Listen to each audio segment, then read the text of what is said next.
Episode 8 Tips and Tricks. We're gonna give you 5 tips and tricks. Starting with number 1. Learn to use the plunger.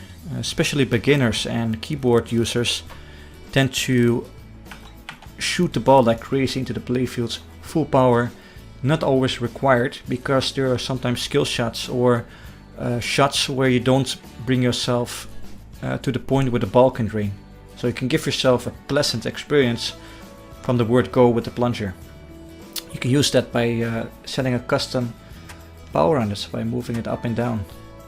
You do that with the left mouse button. You hold it in and you move back and forward with the right amount of power. That's how you can also repeat the skill shots to get more consistent in that as well. When the beginner has a little bit of experience with the plunger and start to experiment with it, it's time to build him some reference points. When you like to go for a skill shot time and time again, and this can be different per table, you can start to use marks and reference points.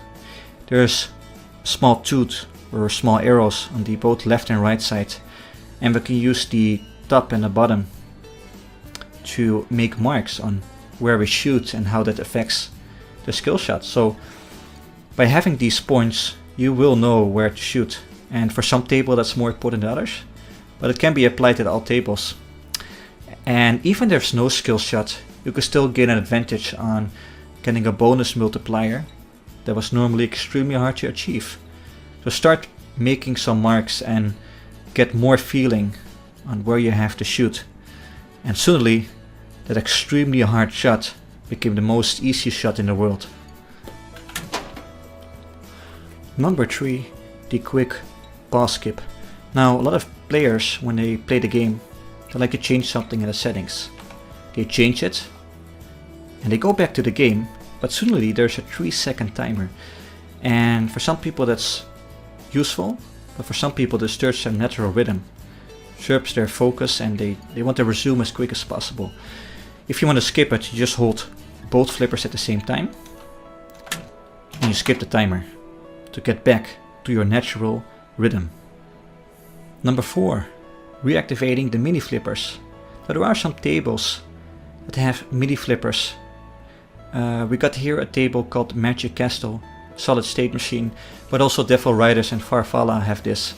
Got mini flippers on the side, and we're happy we have them because often these tables are quite aggressive. The slingshots are also quite aggressive, and it quickly turns into the outlanes, which means it needs saving.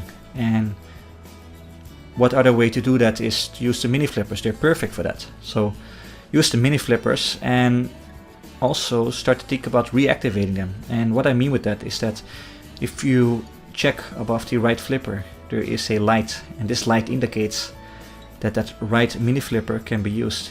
If it's not lit, in other words it's off, you cannot use it. And the way to reactivate that is to hit a bank, or rather a set of drop targets.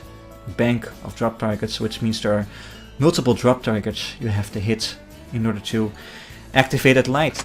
Number 5, start experimenting with a static camera. We talked about this in one of the early episodes where I explain in all the details how to get a complete static camera. I'm gonna link that video in the description so you can check it out and start building your own static camera. And what I mean with static camera is that a camera that doesn't move. It doesn't give you unwanted movement. And in real life, when we play a pinball machine, we also do not get unexpected movement out of the blue, which is something that happens if you do not have a static camera. You get unexpected movement, and it could cost you a ball, it could cost you a game actually. So start experimenting with that, because there is also often with a camera that's not static, a moving camera. Some of the default settings are like that. You get a moving camera that follows the ball. The problem with that is that sometimes if you want to learn the game, and you're new to the game, you have to know the game. You have to know the rules of the table to score as best as possible. And in order to do that, you have to know the rules. In order to know the rules, you have to know what's happening to the ball and what triggers what. How does the table function? And you want to learn that. And that's not something that always is learned that easy within a camera that follows. So Experiment with that, guys, and improve your game to the next level. These were the 5 tips for now. I'm gonna see you guys in the next FAQ episode.